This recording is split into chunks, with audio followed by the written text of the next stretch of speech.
Again, thank you for joining the webinar, and we're glad to have you here. My name is Onyinye Ogundu, and I am your host for this session. Before we get started properly, I just want to acknowledge the recent happenings in our country and say that our prayers are with everyone who has been affected one way or the other during the protest and by the subsequent vandalizations. And may God heal our nation. Okay, so our theme today is all about cybersecurity with the main focus on protecting your data and assets from cyber attacks. October, as some of you may know, is the month for cybersecurity awareness, and it's only fit that we as cybersecurity enthusiasts talk about it ourselves. And so we know that there's a soaring number of people going online, and it can be for business, it can be for entertainment, education, research, and what have you. So it's really necessary to emphasize on the growing need to stay safe on the web. I believe this session is going to be very insightful for every one of us, and it should take, let's say, like an hour thereabout. And as we go along, if you have any comments or questions, please feel free to use the Q&A chat section, and I will read it out. Thank you. So to get us started, allow me to introduce our speaker for today, who is none other than Mr. Kamar Oyenuga. Kamar is the Chief Solutions Director of ICIT Solutions, a cutting-edge technology company based in Nigeria and the US. Kamar, can you tell us a little bit about ICIT and what areas of specialty ICIT provides? Most definitely. Good good afternoon, everyone. ICIT is a technology company that empowers businesses of all sizes to achieve more with less by providing them with automation capabilities. Everything we do is mainly centered around cybersecurity because our customers live and do business in the cloud. So we have to make sure that their information and the infrastructure that we provide for them to be successful is actually is actually available, and services are delivered to their customers in a secure manner. Okay. All right, thank you, Kamal, for sharing a bit about ICIT. So I'm aware that you have a military background and you were trained by the US Army. Would you say that your training sort of sparked or influenced your passion for cybersecurity? In a way, yes, because I really moved more into what I'll call at the time security related or security strategic coding, because of my military experience and my knowledge, the knowledge I gained with of the threat that we actually face from cyber criminals. And it also informs how we combat this threat. And because cyber criminals are constantly innovating, and to defeat them, we need to out innovate them. All right. So, okay. So as I said before, we're in a modern age, and everyone is on the internet, whether for personal or work purposes, and even most businesses need to have like some type of presence on the internet. It's like if you're not doing business online, like you're old school or not really considered innovative enough by some to work with. Now, yeah, we know this is good. It's really good to be progressive, but there are dangers that could possibly come with being on the web. Hence, the need to talk about cybersecurity. Now, when some people hear this word cybersecurity, it may seem like some fancy tech word, or they don't really fully understand much about it, and they could just think like they could pass on it, or like it doesn't even apply to them. So, Kamar, please break it down for us and tell us what cybersecurity is, and how important it is to protect ourselves on the web. Most small businesses are in the middle of what I personally call a war, but don't even realize the war is going on. They're like right in the middle of the battlefield, and they don't even they don't even comprehend it. They basically do business online, and a lot of the infrastructure is now online. You know, the world we live in right now demands that you adopt a cloud first strategy, or else you are going to be out innovated. And as a result, you have a lot of commerce now going back and forth online.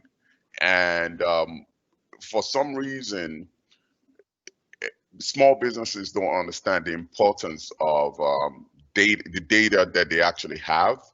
Even individuals don't even understand the importance of their own personal data. In the cyber world, we basically say data is currency, and there's a lot of this currency basically moving back and forth, and no, and everybody basically feel that they are not a target. They have nothing to hide, and they have nothing worthy of being stolen. But the reality is, statistics prove otherwise. 80% of cyber attacks are perpetrated against individuals and small businesses. I personally even feel the number is higher than that, but because but the average statistics boils it at 80%. And for us to really understand this, we need to really understand why what proliferated cybercrime. Why is cybercrime now, in a way, becoming ubiquitous in a way? Um, I'll say is the democratization of democrat. I'll say democratization of crime will be the term that I'll use, in the sense that we have to understand the dark web and what goes on in the dark web. The dark web is the other side of the internet, is the part of the internet where criminals and other shadowy entities actually go to do business. That's where a lot of sites actually reside that are outside of the normal uh, sphere of business. And if you basically have anything to hide, you go to the dark web to actually do your business there. So as a result, the dark web has basically proliferated the knowledge base of criminals. Criminals can actually go to the dark web and actually buy cyber crime tools. They even have a college in cyber in the dark web, so to speak, kind of like an online class where they can actually learn the tricks and trade of cyber criminals. And as a result, your everyday Joe Blow that doesn't actually need to have a degree in computer science to and then basically flip to the dark side, so to speak, doesn't necessarily need to spend the time. All he has to do is basically go to the dark web, and maybe in a week or two can actually take an online course on hacking, or how to basically develop malware, or how to actually develop a phishing technique or denial of service attack. What was that? I said, so you don't have to be like an IT pro. No, you don't. You don't. I would like to even share my screen here and show an example of a site that you actually go and you'll see on on the dark web, where you can actually go learn, like purchase wares that we'll consider criminal wares. Like, for example, you have this guy here actually advertising, ATM malware. And the funny thing about the sites that we're talking about on the dark web is they actually are your regular, they look like the kind of sites that we go to, to actually shop, like our eBay or our Jumia, but this is for criminals. You can buy weapons, as you can see. You can buy You can buy software and malware, and you can basically buy fraud services if you want to basically buy fraud services on there. There's actually another one that is also very interesting. This actually is a site where you can go and me share this page.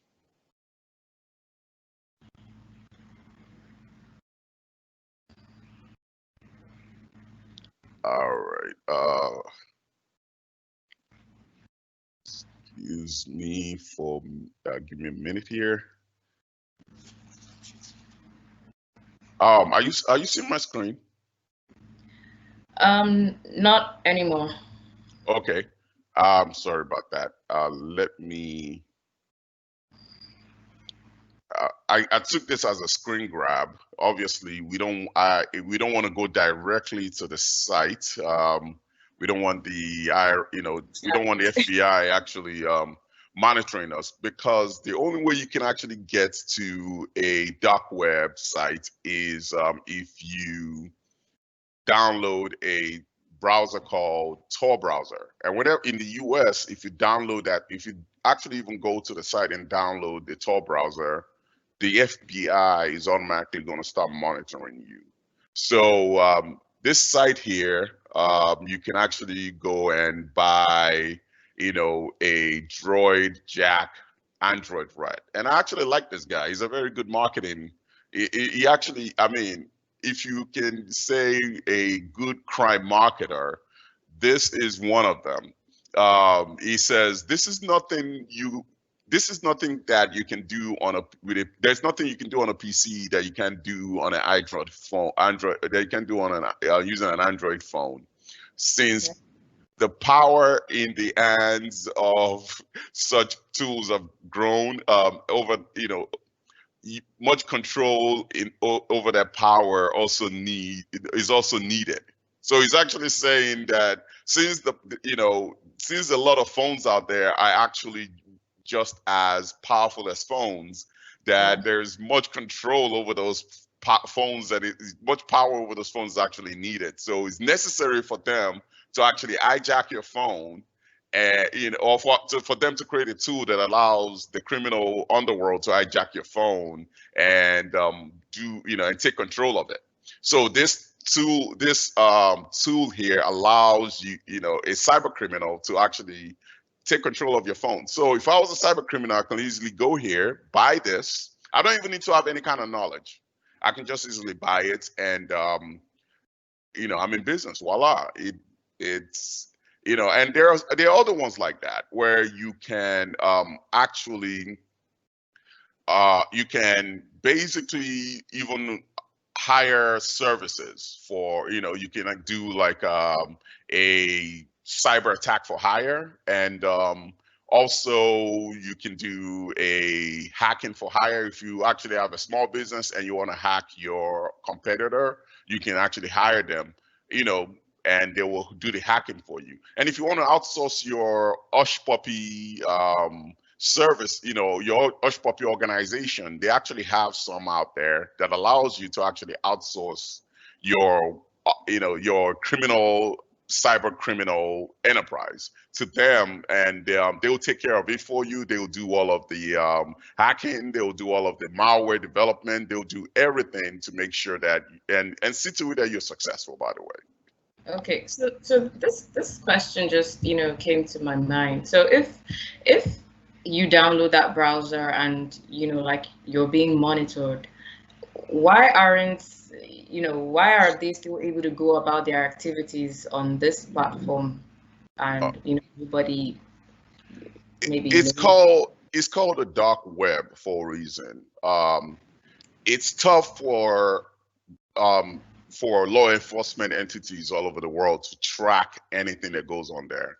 And not all crime, not and the dark web is not just being visited or being used by criminals. Dissidents of authoritarian regimes like maybe in Iran or China, that want to basically get news out to the media, actually use the dark web. Like if there are countries where the internet is being censored, that actually use the dark web to get information out. And to get information out to legitimate news sources. Like like during the situation that actually happened last week in Nigeria, um, some videos, as much as the Nigerian government wanted to control the internet traffic, some videos still made it out of Nigeria of what actually happened, because there were people who had knowledge of the dark web and knew how to get those contents out of the country. So the dark web does have its good uses, and so that's why it's hard for law enforcement officers entities to track any activity down there, because it's untrackable. It's untraceable. The Tor browser actually, ironically, was created by the United States government. The military, and it was created for military use. And the specific reason that they actually created it was to be evasive online. That was why the Navy intelligence actually, and the NSA, it was actually created by the Navy intelligence, later on adopted by the NSA, that made open source after that. That was the main reason why they actually created it. So it's tough to find. So now it's been used for evil purposes, and it's really, really tough to basically track any traffic, because of the way that it works, and it actually routes traffic from different servers all across the world. Okay. All right. That's interesting. Okay, so let's talk cybersecurity as it relates to businesses. And, I get that normally big corporations could usually be the targets for these cyber criminals. But what about small businesses? We might even have some small business owners listening here in this webinar. Do they have, or should they have, anything to worry about? Yes. I will give you an example, and maybe let's actually make this open to the audience as well. Can anyone in the audience give me an idea if they know how many victims is actually on record of that was targeted by Hush Puppy? Okay. Who knows? Oh, we're getting some responses. Yeah, we have 900,000. 9,000. Okay. Close. Oh, 1.5 million. Really, really close. Man, we have some really, really smart folks in our audience here. It was that high. Actually it's higher, but All right, the closest was 1.5 million. Oh, okay, okay, 1.8. All right, yeah. So whoever said 1.8 is the closest. It was actually 1.9 million. Wow. So 1.9 million people were targeted, but I think it was about 8 or 10 of those that actually were big corporations. The rest were individuals and small businesses. Wow. So if Hush Puppy basically thinks we were small businesses and individuals was needed to basically finance his lifestyle, then I'll say that Hush Puppy basically tells us that everyone is a target and we should all be concerned. And it actually, and you can understand why. I mean, it's still the most, excuse me, it was still the most proliferated cybercrime in history, actually, in my opinion. But I know other people may differ. It's because people don't really understand the dangers they face. So it's easy for you to target someone who doesn't even know they're in danger, then you actually going to target people that actually have some sense of the danger that they face, and they actually take steps to protect themselves. So it's basically it's kind of like the path of least resistance. If I have the choice to actually target it, go after a target that is soft or a hard target, I'm always going to go after the soft target because it's easy. I have to plan, I have to be strategic when I go after the hard target. But with the soft target, I don't even have to think because they don't even know their target in the first place. So that's why I won't say we should be worried, but we should be aware. We should know that there are actually people out there who actually think that what we think is not valuable to them is actually valuable to them, and they are basically doing everything they can to to come in and actually take it. So we need to be fully aware of that. We need to fully understand exactly what we are dealing with, rather than having this false sense of security.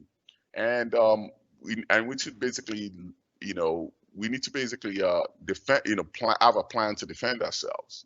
For the, for the work, for the, for small businesses to be relevant and competitive in the world that we live in today, they basically have to adopt a cloud first strategy, and that's just the way it is. But a lot of these businesses are find themselves as professionals in an alien world, in a world that's totally alien to them. They don't know how to protect themselves in this world. They don't even understand the dangers they face in this world, and they basically build this false sense of a false sense of security by saying, "Hey, I'm too small. I'm an individual. I'm not rich. Nobody's coming after me." So really, that's a misconception. It is. Okay, so before I go ahead, I just wanted to remind our listeners that if you have any questions, please go ahead and write them in the Q&A chat, and we will address them. So another question I have is, some people feel like they can't be targets, like you said, as we just said, it could be a misconception, but there are really people like that, and they feel like they are very careful. They don't put sensitive information out there. They don't go to shady sites. They are very careful with their business data, and they basically have like a good cyber hygiene. Let's understand, how can those people really become targets? Okay. How does it? A quick question for everyone. Please put your answer in the Q&A section. Have you ever received or borrowed a flash drive from a friend as a gift? Or maybe you just borrowed it from someone to use real quick? Mm-hmm. For me, yes, I have. But let's hear from the Okay. audience.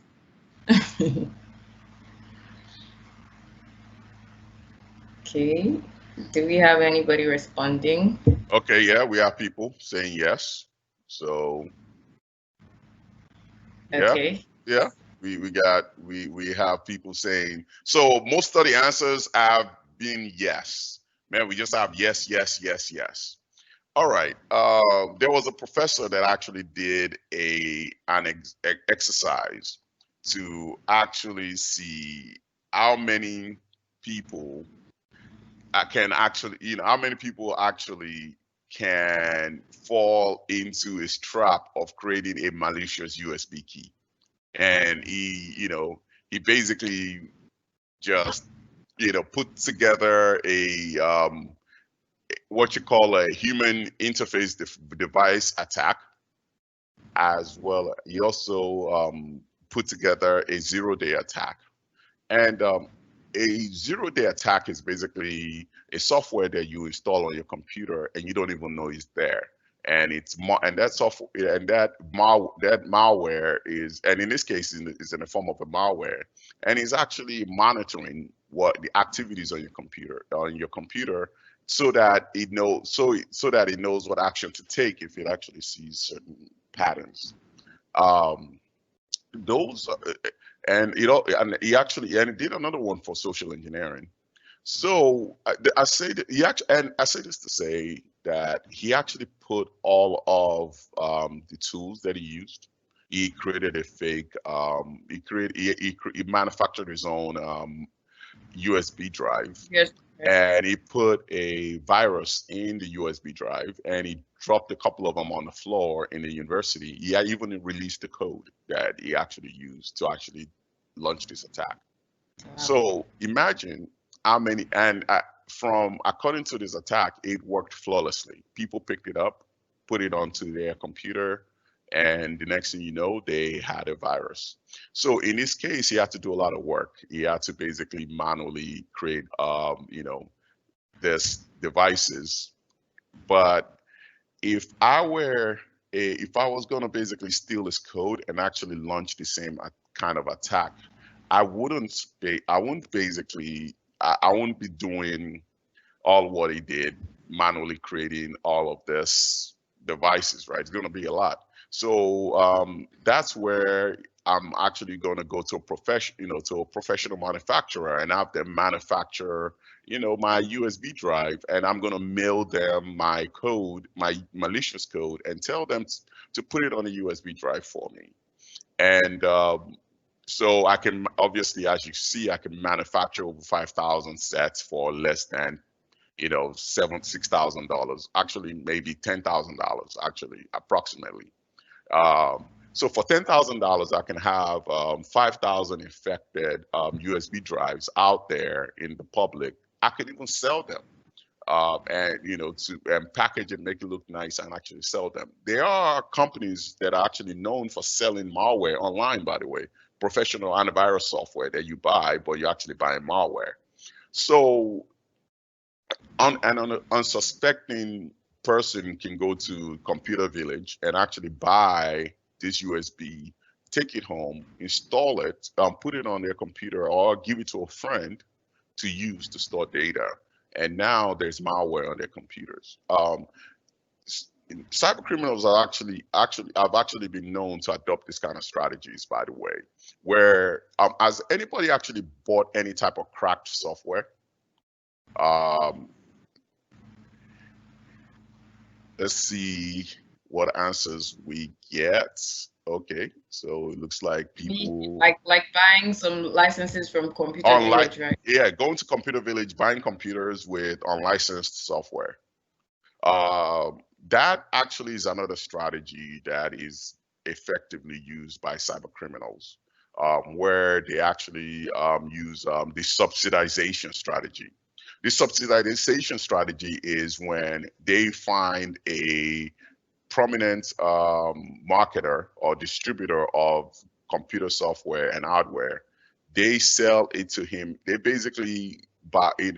They go to the dark web, pay a outsourced hacking or software, criminal software development element to crack a known popular software and load that cracked version with malware.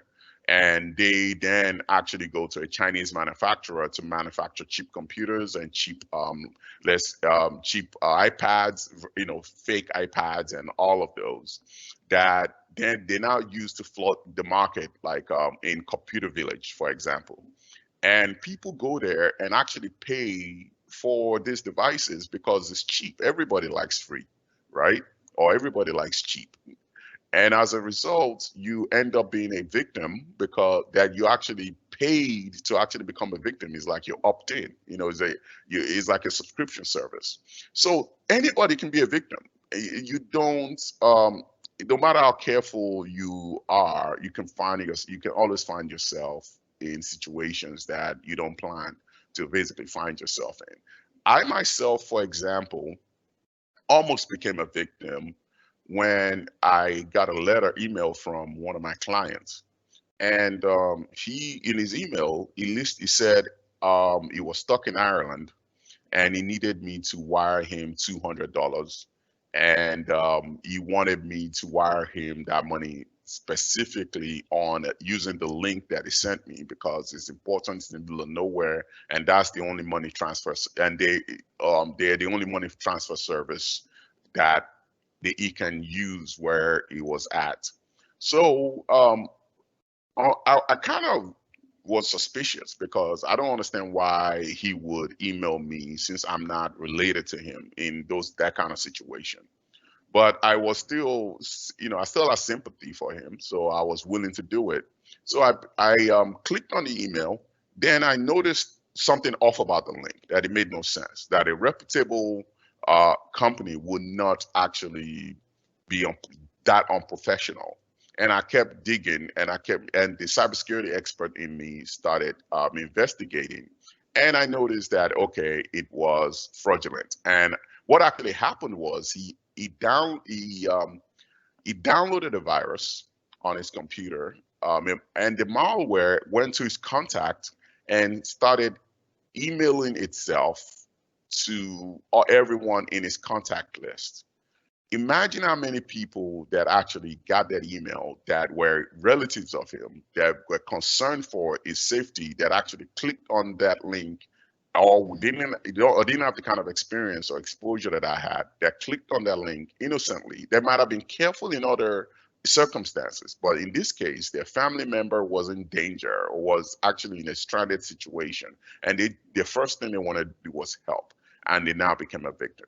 Or cases where a malware actually, someone downloads a malware, but if it's in the case of a small business, the malware actually comes with artificial intelligence, and the malware studies the pattern of the business. It knows that the business actually sends out invoices to their customer on the 5th of every month, and that's when the malware launches the attack. So the malware basically goes to their contact list, replicates the invoice that it has noticed that it's been sending. It sends an email. Then it actually sends the same email with the invoice to their customers. So if you are expecting an invoice from someone on the 6th, for example, but that invoice shows up on the 5th, a lot of people are going to think, okay, maybe they sent out the invoice early this time. Click on it, and now they have a virus on their computer. Wow. So it's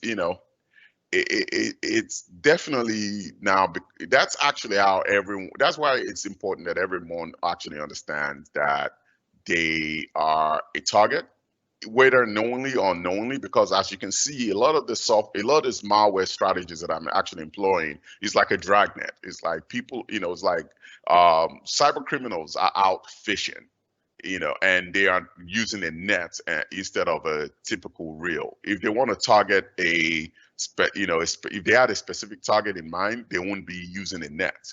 They won't cast the net and just try to drag everything that they actually find. Yeah. So just to reiterate what you said, it might not really be like you know that you're downloading some malware. Obviously, it's maybe you thought you were getting some genuine license, or you thought you were getting, an actual link from a client or a friend, and you just mistakenly go down that route. So, I mean, we just really need to be careful because we can't be too safe out there, so to say. So what about people around you? Like if you're in the workplace and you have staff, is can they like introduce that into the system? Is there any way that your staff can also like endanger other people in the workplace? Um, I don't know if you heard about the story of Sony. You remember when North Korea actually hacked Sony because they put out a video. Actually, the movie, I forgot the name of that movie. Seth Rogen actually put out a movie mocking the North Korean dictator. Yeah. Okay, that hack actually happened because the North Korean intelligence actually targeted one of their employees. And they know that they've been monitoring that an employee, and they know that employee basically liked pornographic, videos. So they specifically targeted him and sent him a pornographic video. And because of the sensitive nature of his position, they know that he usually works late at night. So they know that at night he's going to open up this, he's going to basically click on this link. He's going to want to watch this video. So which exactly was what he did. He clicked on the link. He watched, while watching the video, the malware installed itself on his computer. And the malware was able to replicate itself all over around the network because of just one employee out of about 4,000 employees. And as a result, they were able to actually go in and actually cause havoc on their network by just one employee being careless. Others may have been careful, but he was careless, and as a result, affected. And and because he was careless, and his employee login, his network access credentials, was somewhat, I would say, powerful within the network. The virus was able to use his credentials to replicate itself and actually also access other sensitive information. And you can say that was a big corporation, but what's funny is that this same hack has actually been replicated over and over again in small companies. There's actually one story that actually happened last year, somewhere around last year, I think. A small business was actually hacked because the CFO was actually targeted, but they did not actually target the CFO directly. They targeted his son. They sent his son a TikTok video that was actually infected. So the son actually watched the video, and the malware took control of the son's phone, went to the contact list, and found obviously the person named Daddy, and actually took the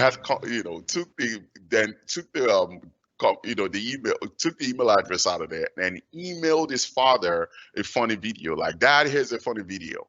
I mean, I'll be a sucker. I'm going to definitely click on it. I love my kids. If I were him. So he did it. That's exactly what he did. He clicked on the video, it's like, okay, and didn't think anything about it. The next day, $250,000 was missing from the company bank account. And they obviously suspected he did it because, it was all in his credentials. It wasn't until when they actually investigated and found out what happened. His son was targeted. Wow. So, I mean, it really could be difficult sometimes to detect these kind of malwares or, corrupted videos or links. So, how can we now prevent ourselves or our businesses or, our staff or people from falling into such situations or becoming prey to such cyber criminals? How does cybersecurity now come to play in these kind of situations? Yes, there are so many. I mean, there's so many ways we can protect ourselves. There are tools we can use, and also, we have to be careful, first of all. But we'll get to some of those strategies later. But I would like to basically say that there are a lot of tools out there that actually implement that AI to make sure that we are protected and we don't have to be cybersecurity professionals to protect ourselves. Because a lot of providers are now understanding the need for them to actually implement AI into their endpoint security solutions, so that people can be better protected and not have to basically go get his computer science degree to protect themselves in this world, in this new world that we actually live in. Microsoft actually has invested a lot. I think Microsoft invested about $2 billion in their cybersecurity platform, and that manifested itself in Microsoft EMS, which is the Enterprise Mobility Suite plus Security. That's a very effective tool. Or Cisco also basically now have the Cisco umbrella, which is not expensive. These are easy tools that anybody can afford to actually protect themselves. Okay. So what about if I've got like an antivirus on my system, or does that not help? Antivirus is good.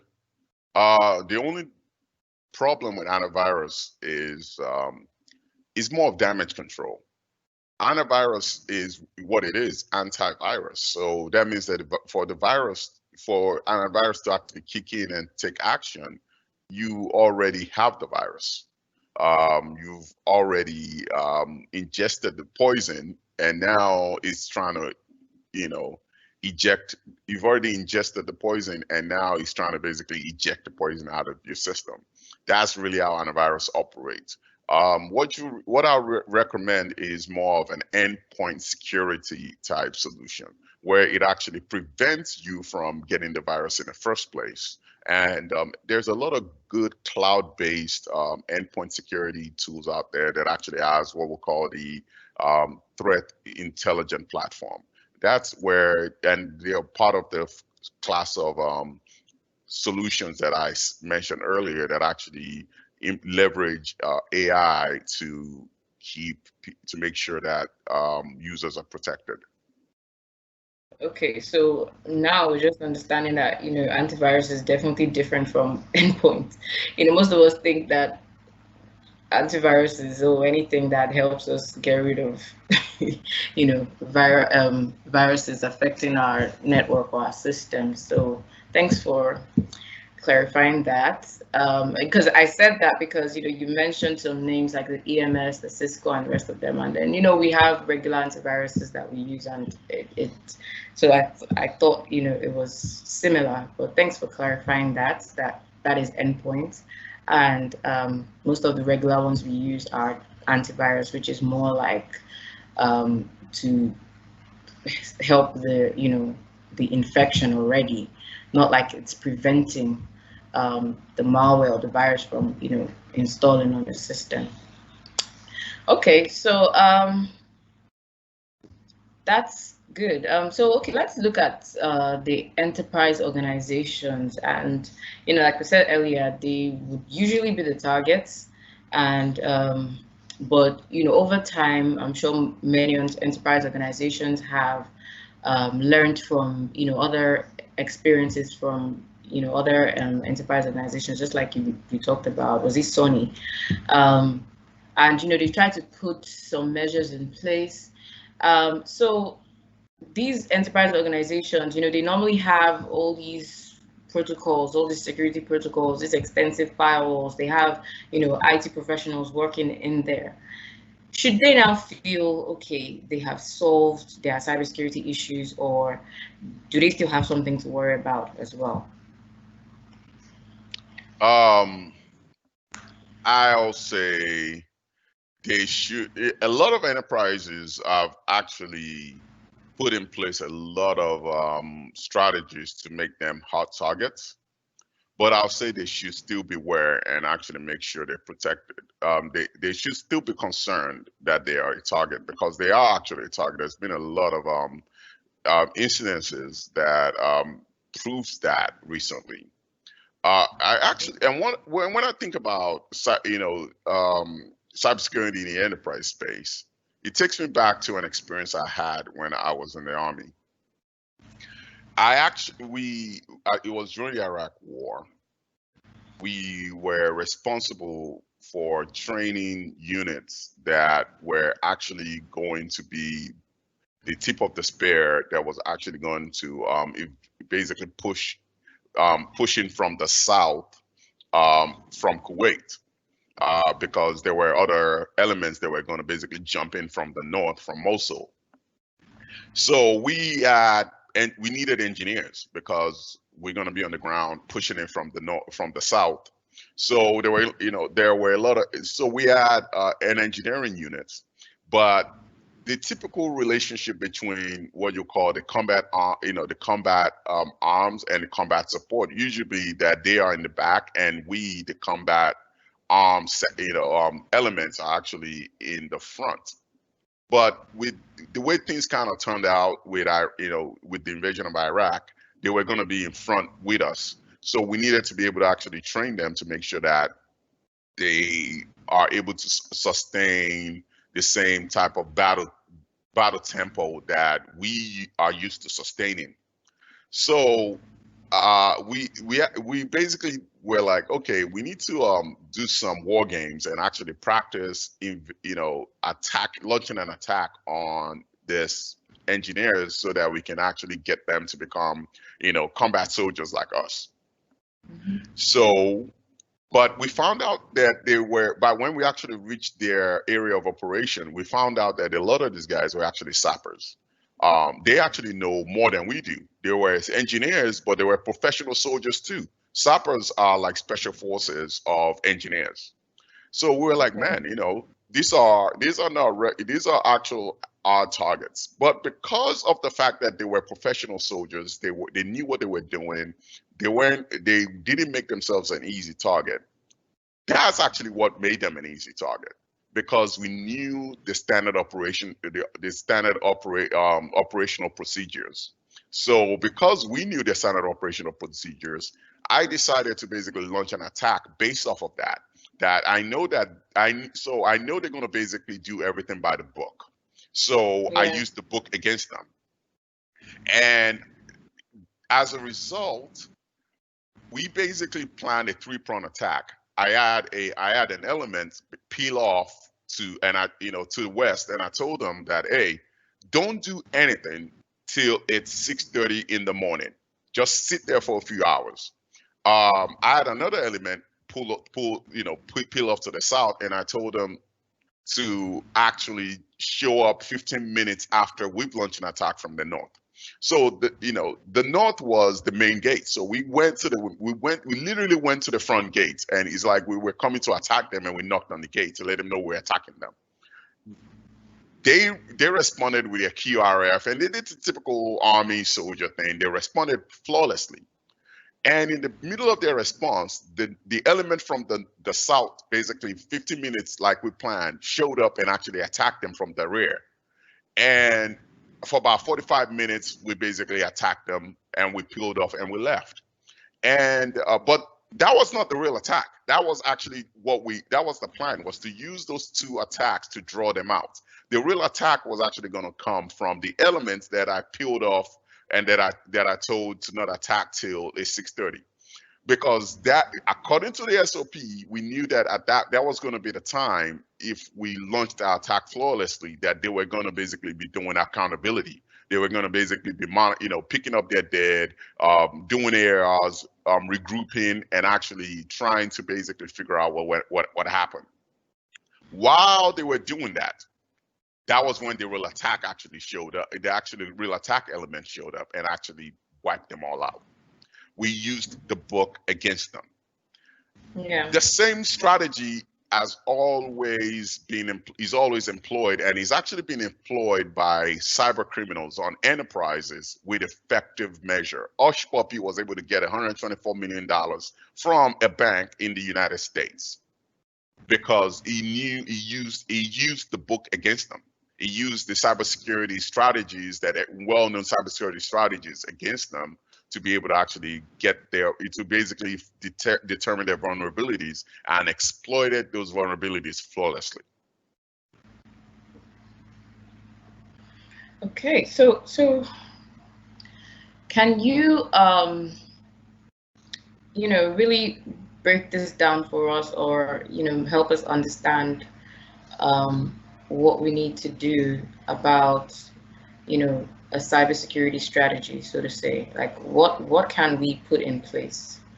What I'll say is, for small businesses, you need to have a good, cyber hygiene, is what I'll say. You need to basically develop good habits of using, the internet, and using, or doing business in the cyberspace. And the and NIST actually has a good set of cyber hygiene that you can actually adopt, that a lot of businesses have actually, and NIST is the United States National Institute of Technology, Science and Technology. They really take this seriously. They actually have they devoted experts into researching how small businesses can keep themselves safe. And a lot of enterprises have actually now adopted the NIST framework, the NIST cybersecurity framework. And for what I tell enterprises when they actually adopt the NIST cybersecurity framework is to not just adopt this framework, because cyber criminals can actually go to NIST and study this framework themselves and figure out what the vulnerabilities are to actually use it against you. So I usually advise enterprises to modify the framework, to use it as a baseline, because at the end of the day, they have to own their own framework. The cybersecurity, every enterprise have to have a proprietary cybersecurity framework that they guard just as if it's the company jewel. And there are, and they can use the cybersecurity framework as a baseline and and modify it and adopt it to fit their own specific needs. But cybersecurity has to be owned at the executive level, and it has to be monitored, and it has to constantly be refined. An example of what's in the the framework is, for example, the identify part of the framework states that you have to identify people, assets, whether physical or digital. A lot of people never think of physical assets that they actually have in the enterprise, but in my experience, the physical assets are actually the most vulnerable, not the digital. And relationships and data vulnerability.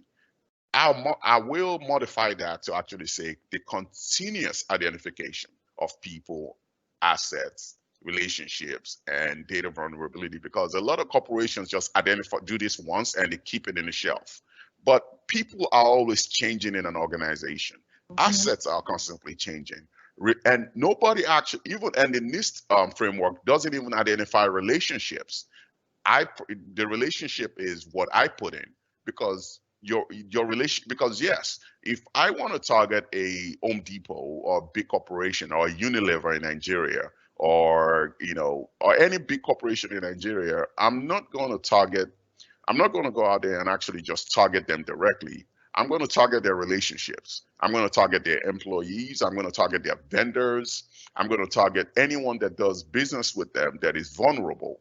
Home Depot actually was the Home Depot hack of 2016 was they actually deployed the same strategy. They knew they couldn't target Home Depot because they were too big, so they went after an Home Depot vendor, a 3-man business, and they know that he's not going to be vulnerable, but he has VPN access to Home Depot, so that was how they were able to get in. So there are another aspect of the framework which talks about protect, basically proactively implementing, and need to know strategies. That's actually, I added the need to know strategies. The military uses need to know strategies effectively. Only give people access to tools and information that they need to do their job. Period. The less people know, the better they are. In the cybersecurity world, too much information is bad for cybersecurity. Implement information, protection tools such as Microsoft EMS, and make sure you have procedures and policies in place. That there are consequences for anyone that actually violates any of your information protection policies. Always war games. So that, I know the cybersecurity framework talks about detect. I'll say war games. Always basically practice, basically hire outside firms to try to hack you as an enterprise. So that way you can, just like we were able to war game scenarios to actually determine the vulnerabilities of the engineers that we were going to deploy. They were able to see their vulnerabilities that hey, we can't actually just follow the standard operation procedures. We need to actually develop our own, and we need to basically always refine our risks and identify our risk and actually protect against it. The same thing needs to apply to enterprises. They need to constantly war game to make sure that they actually know what their vulnerabilities are, and they can actually deploy strategies to mitigate and protect against those vulnerabilities. Respond and recover basically is simple. That's if you get hacked, how do you respond? Everybody basically needs to have their own plan, and everybody needs to have a business continuation and recovery plan as well. But let's move to small business.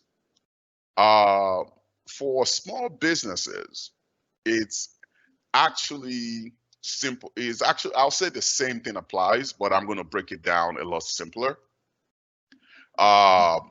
Everybody basically needs to have some kind of a antivirus or endpoint security. That's just baseline. But number one in a small business and individuals is, for small business, train your employees. There's a lot of tools out there. The National Institute of Science and Technology actually has free training online on cybersecurity. I'll post the link after. I'll post the link to some of these training after the presentation, so people can actually go there and actually take advantage of this. Another thing that I'll actually say is make sure you have legitimate software running on your business. I understand that a lot of people basically want to save money by actually buying cracked software or going to Computer Village to buy computers and not knowing where that computer came from because it's cheap. But your information is a lot more expensive, so you want to protect your information. So and it's actually it's actually not true that this computers or this software are actually expensive and you have to get the cracked version. Microsoft Office 365 actually have, you can even rent operating system from Microsoft now and pay less than 3,000 Naira a month to use it. And those are professional level enterprise software. If to run your business, for example. You can use Office 365 is actually not that expensive at all. I think a subscription of Office 365 is about 2,000 Naira a month. And endpoint security software that actually has a good, threat intelligent platform you can get for like 1,000 Naira a month or around that. I think I'll talk about our relationship with NiMobile now. We actually partnered with NiMobile in Nigeria to actually build a platform that allows small businesses to shop for cybersecurity solutions. I think we agreed to make that platform available, that link available to the audience, so they can go and actually shop with NiMobile to get this product. They can. There's a lot of tools out on that. There's a lot of tools on there that you can actually use to protect yourself. And another thing I would like to add is make sure as a small business, have a firewall. And also back up your computer on a daily basis. I would say a cloud backup solution is definitely something that we should consider, because the reason why you want to have a backup, you want to have a cloud backup solution is if you get hacked and if you become a target and if you become a victim, all you have to do is wipe out your computer, or you can even go get a new computer if you want, or it's just safer to just wipe everything clean and go get the last version. I'll say if you think you became a victim on today, go back 7 days and get your last 7 days worth of data, and install, and go ahead and actually restore that. You want to control physical access to your computers. You just don't want anyone accessing it. And you want to basically make sure that you have strong passwords.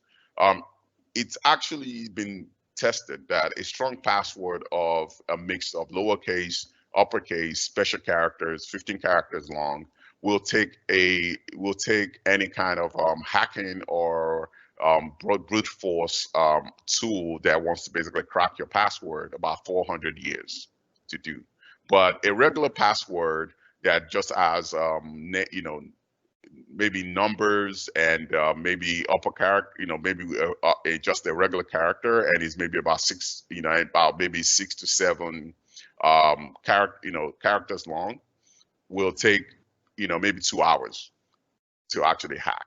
So just having strong passwords and having and actually limiting access to your computers, it will go a long way to actually keep you protected.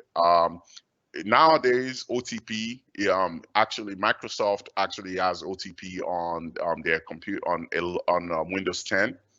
I'll say utilize OTP. Windows Hello is actually a very good security platform that comes free with Microsoft Windows 10. That's something I'll recommend every single small business to actually activate. And if anyone wants to basically know about all of this strategies, they can always reach out to ICIT, and we can get them to the right resources to actually help them make sure that their businesses are protected. But if you want to do it yourself, the Nine Mobile Cloud Marketplace is a very good place for you to basically go and find cybersecurity tools. I think there's a link where you can go directly to these cybersecurity, cybersecurity link section. Onyinye, if you don't mind, because I might not be able to actually share the web page, but if you don't mind actually going to the site and going to the cybersecurity section, maybe to kind of just show everyone what it looks like, so they know where to go to actually get the tools they need to protect themselves. Okay, just give me a second.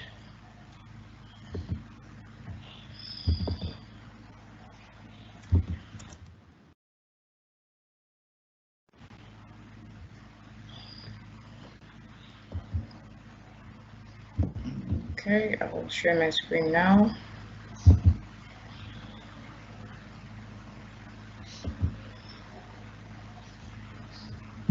Okay, can you see my screen? Yes, we can. Okay, we lost you again.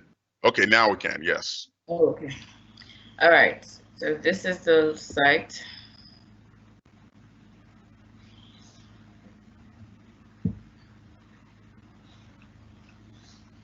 All right, but if you scroll to the cybersecurity, go to the cybersecurity section, category of products. Okay.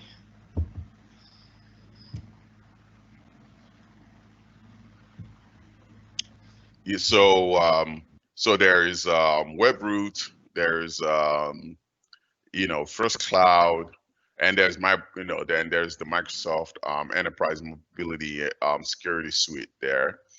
Those are good products that I'll say is the baseline. And I'll also recommend how many people in the audience actually that are small businesses that actually use regular Gmail to do business? I'd like to get some answers in the Q&A chat section. Okay, we have someone responding, say they do. All right. The problem there is obviously these tools aren't designed to protect you. They are free. Google basically make it is an open platform. So which means that anybody who knows what they're doing can harvest it to collect information. And also, these tools actually have an open platform that cyber criminals can use to actually target people and get malware into their environment. So I personally recommend Office 365. Onyinye, if you don't mind going to the Office 365, if you are a small business and you want to do business securely, I'll recommend signing up for Office 365. It's not, the basic plan actually is what we'll go with. It has the basic tools that you need to be able to do business online. If you go to subscribe, I just want to have people see just to see the price. That is, because a lot of people basically think all those tools are expensive, but for a professional email with security built into it, and also the ability to be able to actually do business securely in the cloud. It has all kinds of features in there that allows you to, use Word and email, and also Outlook, and you can use Teams to be able to actually communicate. I know this is a cybersecurity event, but at the end of the day, the reason why we are talking about cybersecurity is because everyone now is doing business online. Everybody is basically adopting a cloud-first strategy. And adopting a cloud-first strategy requires that you actually implement tools that are secure and are built for doing business in the cloud. And that's what Microsoft offers you. So that's really what I'll say for small business. And I'll recap. Make sure you use a professional email, because they actually have the incentive, and because you're paying them, they will do everything they can to make sure that you are not a target of malware, phishing attack. They protect you. Free software, free online email platforms don't have the incentive, and they're not going to invest in your protection because it's free.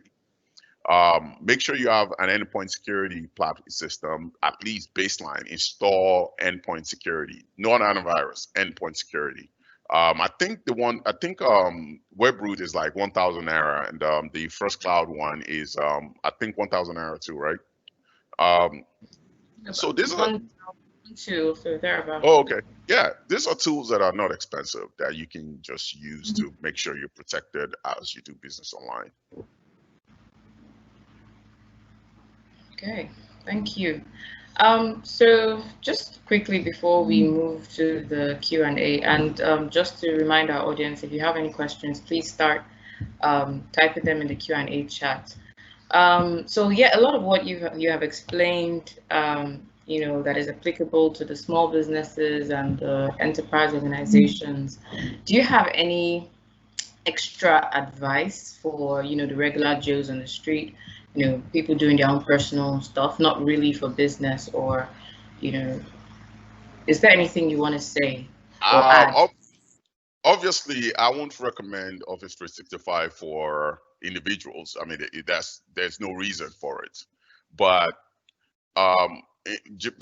all I'll say is for individuals, you also need to have endpoint security on your computer and all your devices that you use to do business, that you use to conduct and you used to engage online. So, and you also need to be careful of what links you click.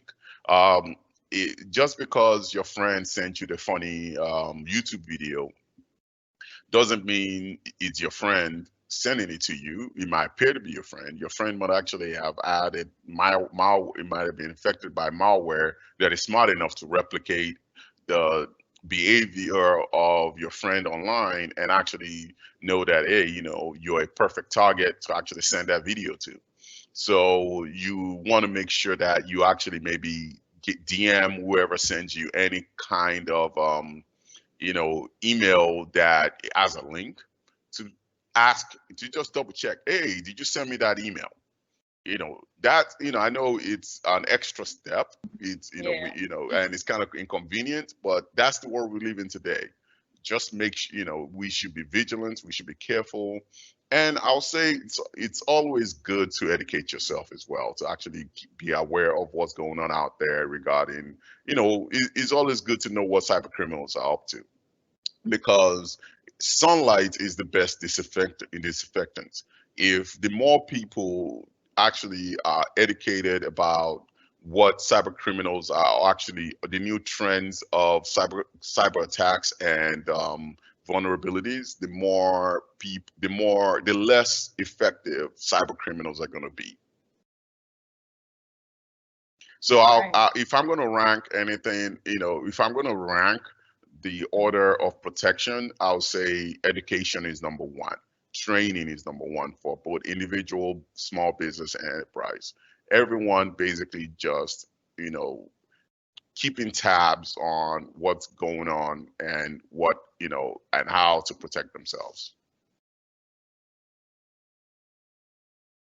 Okay. Wow. This has really been an eye-opener, and thanks for helping us understand the importance of protecting our information, and just really being aware that cyber criminals are at war with anyone. Could be any one of us, and it doesn't matter who you are, and whether there's a lot of money in the bank, or you're just hustling, or you're a small company or an enterprise, you're private, government, whatever it is. So, at least we now understand that we really need to have proper cybersecurity measures in place. So, thank you. And I think we can move to the Q&A chats right now. If you have any questions, please write them now so we can take them up. Let me we have a few questions that, came in before, the session started. So maybe while we're waiting for more questions, we can even go through those ones right now. Not a problem. Yeah, so we have this here saying, is it possible to predict cybercrime, right, rather than simply respond to it? I'll say yes and no. Yes, in the sense that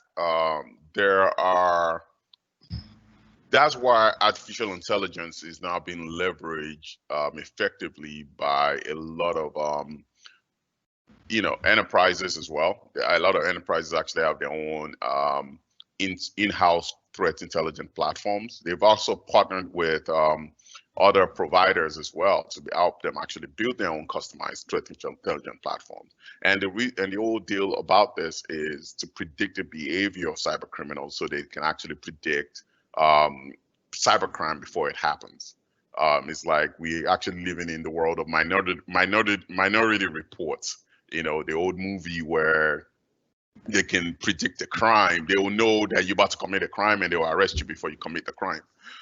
We actually get in there with in the cyber space, where we actually can predict the possibilities of cybercrime. And also, but even though technology has actually advanced to the point where, a lot of the and this tools, by the way, this tool is actually happening in a small business world. Webroot actually has a very good, effective cyber, threat intelligence platform, where it can actually monitor your environment and predict if you are susceptible to cybercrime and react accordingly. But cyber criminals are always innovating. That's one thing about them. They are always changing their tactic. They go to the same sites we engineers go to. They take the same course we take. So they know what we are doing, and because they know what we are doing, they are always trying to basically mitigate it or detect the vulnerabilities in what we are doing to try to take advantage of that. Okay. And another one was how does one stay current on the cyber threat landscape to know their latest tricks? Well, I think you've kind of covered that. NIST is a good website site. So if you actually Google NIST, the United States Institute of Science and Technology.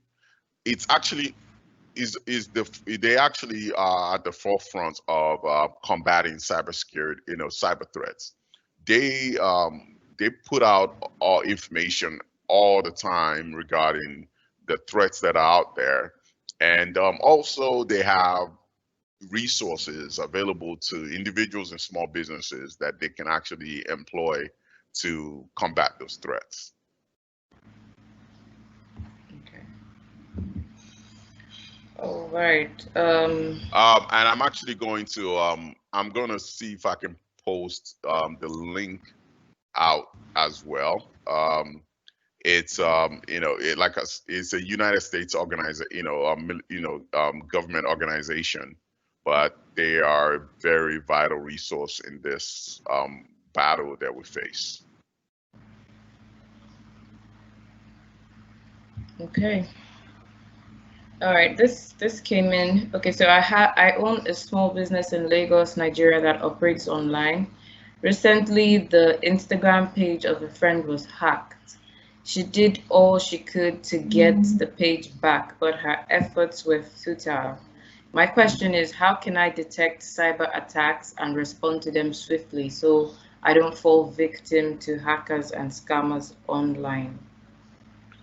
Um, One thing is, especially in this scenario, I recommend every small business that has a Facebook page and Instagram page, any social media page, to change their passwords at least every 30 days. And whenever you find yourself in a situation like this, the first thing you want to do is change your password. And because the problem is a lot of people basically, I've seen this I see this all the time. They try to combat the attack, but they still basically leave the keys for the criminals to come in and thwart all of what thwart their efforts, because they're just going to log in and continue doing what they're doing. So, and I know it's obvious and it's actually basic, but for some reason a lot of us fail to do it. Change your password, lock them out. And once you've locked them out, then you can then go and actually reverse whatever they've done. Facebook actually has I think the capsule where, and it's part of the Facebook graph implementation, where it allows you to actually go and restore your page back to the way it was before it was hacked. You might lose some data, but that's understandable. But at least you can actually reverse the effect of the cyber attack operation on your business. All right, thank you. And But the way, but just to reiterate, the best way to protect yourself is be proactive. Make sure you change your password every 30 days. But if you really, really want to be aggressive, every week, every 7 days, change your password. Okay, and we have one more question saying, if I've already fallen into the net of cyber criminals, how can I get out? That's once you fall into that net, it's really, it's possible.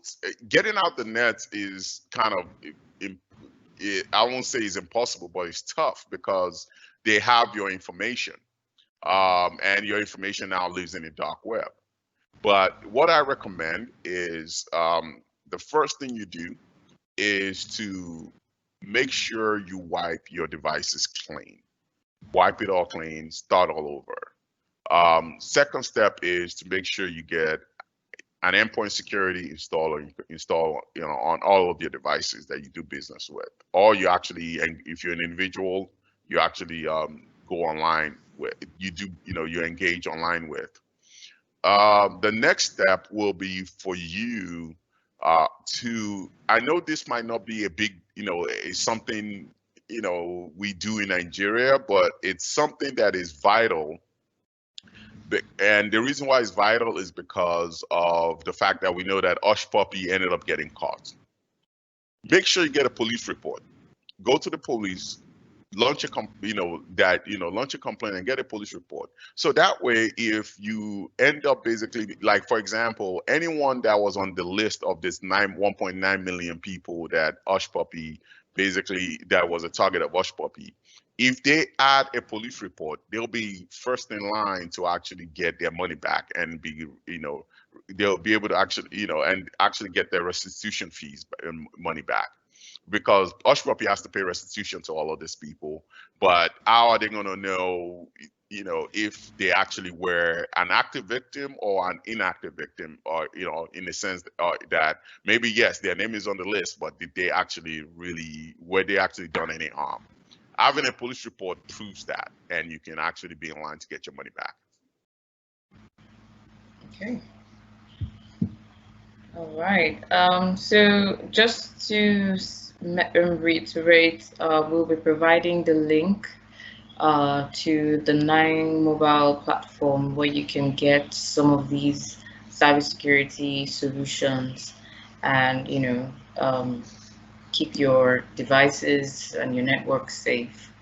And we'll also email it to you after this webinar.